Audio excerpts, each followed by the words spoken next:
ए माई आ सुनत सो। हाँ बबुआ आओ सो ना गुनी जा। अच्छा अच्छा आ गनी हमू तो तोहरे के ताकतन तबे से कि बताव आ काहे इतना देर क देला ह। अरे क्या करबो देरी हो गेल हटे हो जी।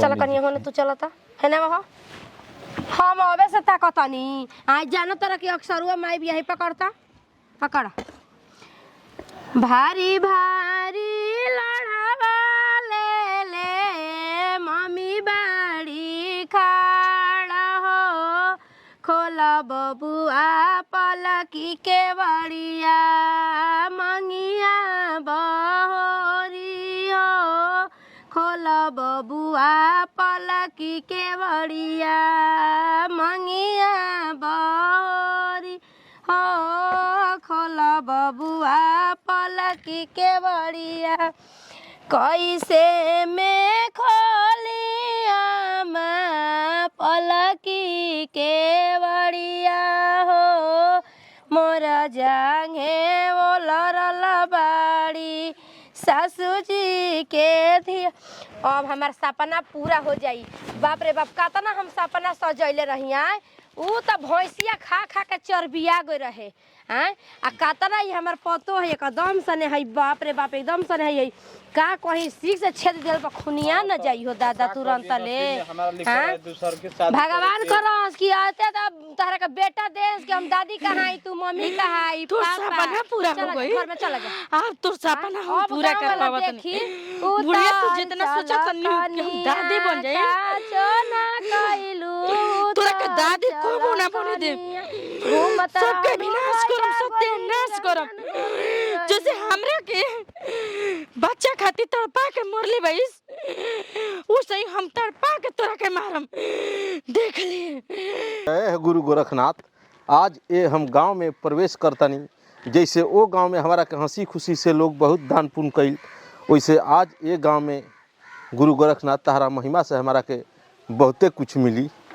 हर माया के बजरिया में माया के नगरिया कि बेचता कि नाता भइले सांझेरा कि माया के बजरिया में माया के नगरिया केहू के ना जोड़म ए माई अरे दौड़ ना है का कर दिया। अरे तोहरा के ई कौन रूप होता हो? हई ई का तो रूप बनावतिया ई का भइल बटे देखो देखो कैसे का करतर हो। अपना तो बियादा कुछ धइले बा। अरे सुन ना बबुआ देखो अब देरी नहीं करे के जनले ई बुझाता कि ई सही बात बाटे कुछ धइए ले लेबा एकरा के चल करके लेके चल हमरे पर चल अभी तो हम कुल लेथु करत रहनी कुल घर में सहित संभारत रहनी कुछ दिखाओ जब करके। अरे पकोनी में से रुक जो हेन कर अरे ई तबा कोई भी हमारा के कनिया ए चिन्ह तर घूम के चल चल चल अरे हम के तोहरा संग जाई भमरबा और के तोहरा संग जाई भमरबा के तोहरा संग जाई। जय है परमात्मा। अरे बेटी ये घर में केहू नहीं है का? अरे बेटी अरे कनिया अरे बाबा हमने कुछ देबे लायक नहीं खिजा बाबा हम अपन पतो के लेके परेशान बनी देखो तनी अबे कलुए नहीं जा। जय गुरु गोरखनाथ। देखी होशे में नहीं रहा। जय गुरु गोरखनाथ। बोलत रहा तड़ी। अरे पगली एकरा ऊपर तो तोरा घर के कोनो माया बारे घर के माया हाँ तड़ी बाबा बाबा देखी ना कोनो शैतानी हरक एकरा ऊपर बा। बाबा तो ऐसे देखी पता है बाबा तनी देखी ना कुछ जान बैठा ना बैठा ना अरे का हमें करा के देखी। जय गुरु एकरा बैठैबो तबे ना हम देखबो बेटी। बाबा अरे आखिर भाई जब बाबा तनी देख कुछ ई का तोर कन्या बिगड़ ले बिया। अरे जैसे इहो त केहू के बेटी हिय बेटी तू कर दे छोड़ दे जे तोरा संगे गलती कैले बा ओकरा साथ तू गलती कर। तू के बाड़ी बता। अरे भागा साइड से हमारा के तबीयत खराब हाँ कर कतड़ी टंकी लागल बटे तू पहचान की हमें को के बानी जेकरा आगे केहू कुछ नहीं के अरे हमरा के नहीं सभी बुझा जेकरा ऊपर गुरु गोरखनाथ के माया बा तू हमारा के का बिगड़बी। रोवे के जल्दी भगाइए जैसे। अरे कहाँ भागी हम? तू कहाँ से आई भाई? काहे ऐसे बोलता रही सो? जय है परमात्मा, जय है गुरु गोरखनाथ। तू अब बेबकदबी देख ले कहा होय देखा हो दादा जादे मत मरो ई समझ ले। अबे तो झोटवा कबार दे तोरा हम छुआ लेके चाहत पापिन कहीं का नलायक। तू पापिन न बड़ी रे। बाबा जैसे चल जाओ, कहो तो नीचे से चल जाता हूँ। हाँ जय है गुरु गोरखनाथ, तारा अपमान होता। चल चल तू प्रकट हो। जी अरे क्या करता हूँ नौटंकी? बुढ़िया हमरा के मोर का बाबा ई तोर के हियो? मारे जाए तोरा के। ई हमर पतो ह। अरे तोर पतो हियो। एकरा पहले और एकरा और के पता है त काहे तू एकरा के धैले बड़ी? कि ना है सो? एकरा पहले और तोर कौन रहे पतो ह? हां बाबा रहे एगो रहे बाबा। ओकरा के जान से मरले बाड़े सन। हां लइका ना होत रहे तब जी अरे पापिन तो तोहनी के बाड़ी सन। हमार उम्र बीत जात रहे। हाँ हमरा के ओकरा के देख प्रकट करतनी मैं उपकी। ए बाबा हमारी लगे जय है परमात्मा, बाबा हमर लगे चढ़ो भाई ओकरा के प्रकट करी परमात्मा। कहाँ से ये अपमान होता? ई बेचारी तड़पतिया। चल आ हेने।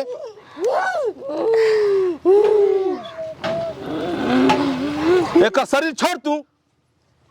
ए कनिए गुड कइलो।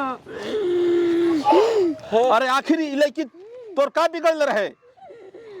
बाबा ये तो शांत हो गए। ए बाबा तो शांत हो जाइए। एकरा देही पर उड़ गइलू, हवा बन गई। हो ये भगवान जी देखो हमें देवन अरे उड़ल नहीं छी हम। तू के कारण से बतियाओ तनी बाबा?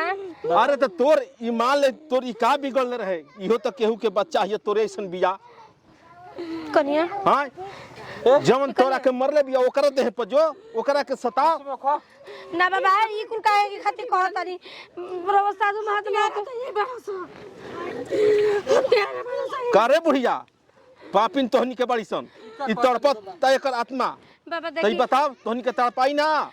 ना बाबा हमन के ई सब मत हो बाल बच्चा के पाछा हमरा के जान से मार देलक। ई बुढ़िया हमर मरद के दोसर बियाह कर देलक। बताओ तू एगो बाल बच्चा के पाछा उ पहल की पतोह के मुआ देली। बाबा देखी बाबा गलती तो होई गई बेटे। बेटी एकर देह बरका दे तनी।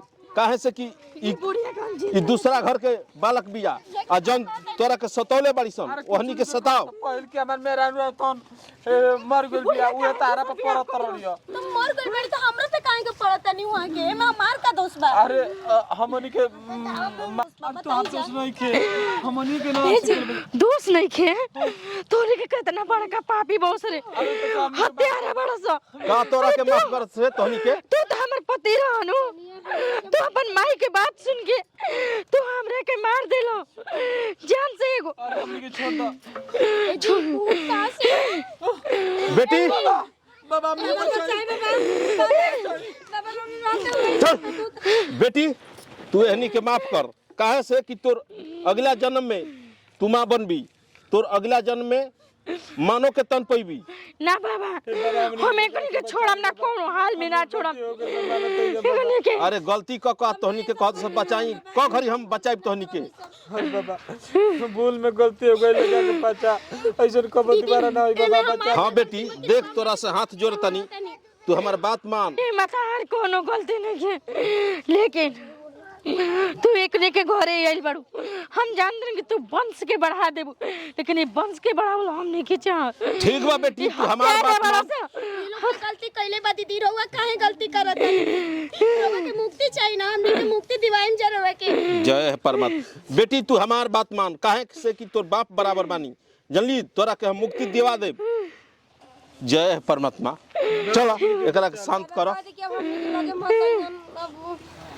पापिन कहीं का मुआ के औरी कहतड़ी कि हमारा लगे मत है जो अब बेटी के तोहनी के कुछ ना होई बाल बांका ना उ बिगाड़ी।